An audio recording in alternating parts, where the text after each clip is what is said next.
السلام عليكم الدراري، نتمنى تكونوا بخير وعلى خير. معكم عمر بوردي، وان شاء الله اليوم غادي نبداو سلسله الحلقات على الفتره ديال التنشيف كيف قلت لكم في الفيديوهات اللي قبل.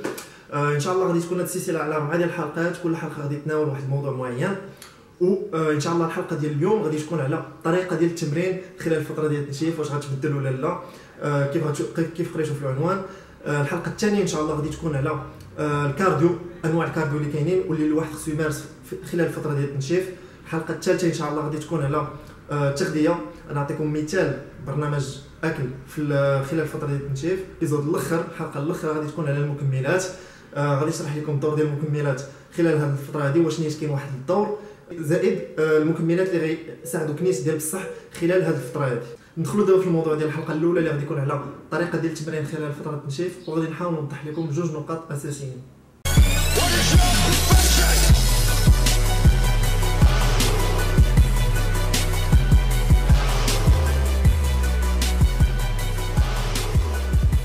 اول نقطه اللي غادي نبغي نوضحها معكم هي الطريقه ديال التمرين ما خاصهاش تبدل خلال الفتره ديال التنشيف. شنو بغيت نعني بهذه النقطه؟ هي الا كنتم مولفين تخدموا بواحد الطريقه خلال الفتره ديال التدخين اللي بها قدرتوا تطلعوا العضلات في الجسم ديالكم، ما تصدعوش راسكم بزاف خلال الفتره ديال التنشيف. حاولوا تعاودوا نفس الطريقه اولا تكملوا في ديك الطريقه اللي كنتوا خدامين بها، حيت الدراري الا بدلتوا ديك الطريقه كونوا سير بان الجسم ولا العضلات ديال الجسم ديالكم غادي يتاثروا بزاف، وغالبا كيتاثروا بطريقه سلبيه. علاش كنقول هذه النقطه هذه؟ حيت الهدف في الفتره ديال التنشيف ماشي هو تزيدوا في الكتله العضليه، ماشي هو تبقاو تخترعوا تشوفوا كيفاش طرق جداد باش تشوكيو المسكل.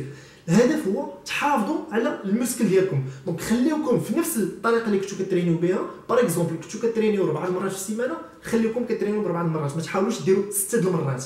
او كنتو كتخدموا بالسبليت، سيتاجير كنتو كتخدموا كل حصه ديروا فيها مسكل، ما تحاولوش في الفتره ديال التنشيف توليو ديروا هاف بادي ولا فول بادي ولا بوش بول، ولا المهم تبدلوا الهيكل ديال التمرين ديالكم.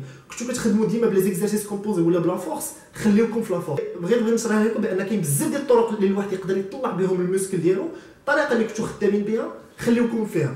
علاش كنأكد على هذه النقطه هذه؟ حيت في الفتره ديال التنشيف ما غاديش تنشفوا بالتمرين اللي كديروا في لاصال، ولكن غادي تنشفوا بالكارديو زائد الماكله. هادو هما الجوج العناصر اللي غيخليوكم تنشفوا بطريقه صحيحه.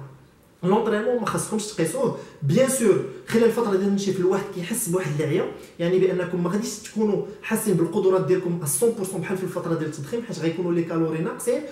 دونك كنقترح لكم الدراري باغ اكزومبل تخدموا باغ اكزومبل الحصه الصدر ديالكم ب 5 تمارين 4 سيريات كل وحده، وليو ديروا دابا 5 تمارين ب3 سيريات كل وحده. دونك تحيدوا سيريه وحده في كل تمرين، ولكن هذوك 3 لي سيري اللي غادي تخدموا بهم يكون ديما فيهم نفس المجهود اللي كنتو خدامين به في الفتره ديال التدخين. ثاني نقطه اللي غادي نهضروا عليها كتهم الثقل اللي الواحد كيخدم به في الحصص ديال التمارين ديالو. وهنا بزاف الدراري كيديروا واحد الغلط اللي هو اون فوا كيبداو ينشفوا كيحيدوا لي بوا ثقال، ما كيبقاوش يخدموا بوا ثقال، كيوليو يخدموا بالبوا خفيف ويبداو يديروا بزاف ديال لي ريبيتيسيون، حيت في بالهم بان هذه الطريقه هذه هي اللي غادي تعاونهم باش يفينيو ولا تنشف. كيقول لك بان الخفيف كيفيني. دونك هذه هضره خاويه. وبالعكس انا غادي ننصحكم بالعكس ديال هذه الهضره هذه. انا غنصحكم باش تخدموا بالثقل وتخدموا بدي ريبيتيسيون اللي هما قصار شويه.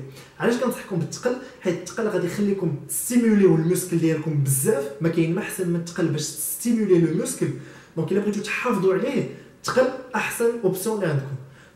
ثاني حاجه علاش مزيان واحد يخدم الثقل هي كتخدم لكم الجهاز العصبي ديالكم، السيستيم نيرفو بزاف، سورتو الا كنتو كتخدموا اون فورس. حيت ميم في الفتره ديال التنشيف الواحد خصو يخدم لا فورس ديالو حتى هي، زعما راه ما كاين حتى شي مشكل واخا الانرجي كتكون نازله شويه، ولكن الواحد خصو ديما يبقى في داك المايند سيت ديال يحاول يبني جيتين سترونغر، يكون ديما يحاول يزيد في لي بيرفورمانس ديالو، واخا ما غاديش تكون، ولكن ديما عطيو الجهد ديالكم بحال غادي تزيدوا نتوما لقدام.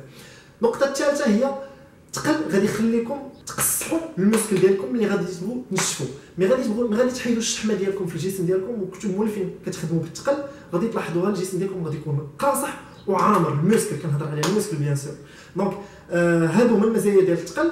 وقلت لكم بان الواحد خصو يخدم بلي ريبيتيسيون قلال. حيت علاش؟ حيت كتكون عيان في الفتره ديال التنشيف. هذه حاجه طبيعيه، سيتاجير ما كتكونش الانرجي بزاف، وغادي تلاحظوها ملي كتخدموا لونديرونس، سيتاجير ملي كدير واحد السيري ديال 15 بوين كتعياو فيها اكثر من شي سيري اللي كديروا فيها 5 ديال لي بوين باغ اكزومبل.